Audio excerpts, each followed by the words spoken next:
بسم اللہ الرحمن الرحیم۔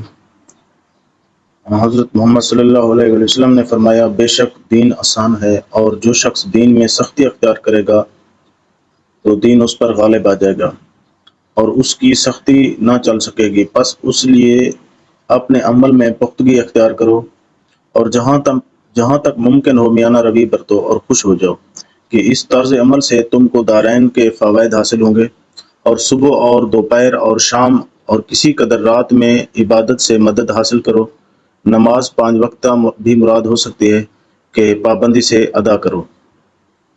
رسول اللہ صلی اللہ علیہ وسلم جب مدینہ تشریف لائے تو پہلے اپنی نانہال میں اترے جو انصار تھے، اور وہاں آپ نے 16 یا 17 ماہ بیت المقدس کی طرف منہ کر کے نماز پڑھی، اور آپ کی خواہش تھی کہ آپ کا قبلہ بیت اللہ کی طرف ہو۔ جب بیت اللہ کی طرف نماز پڑھنے کا حکم ہو گیا تو سب سے پہلی نماز جو آپ نے بیت اللہ کی طرف پڑھی عصر کی نماز تھی۔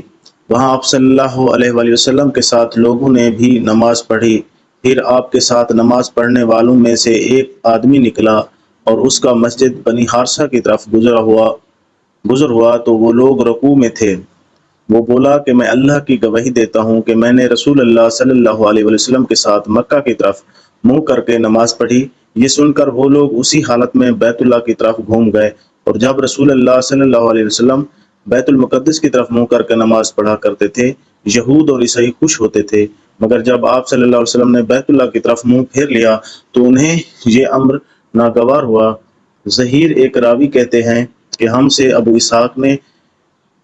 اسحاق نے برہ سے یہ حدیث بھی نقل کی ہے کہ قبلہ کی تبدیلی سے پہلے کچھ مسلمان انتقال کر چکے تھے، تو ہمیں یہ معلوم نہ ہو سکا کہ ان کی نمازوں کے بارے میں کیا کہیں۔ تب اللہ نے یہ آیات نازل کی، وَمَا كَانَ اللَّهُ لِيُضِيعَ إِيمَانَكُمْ۔ البقرہ۔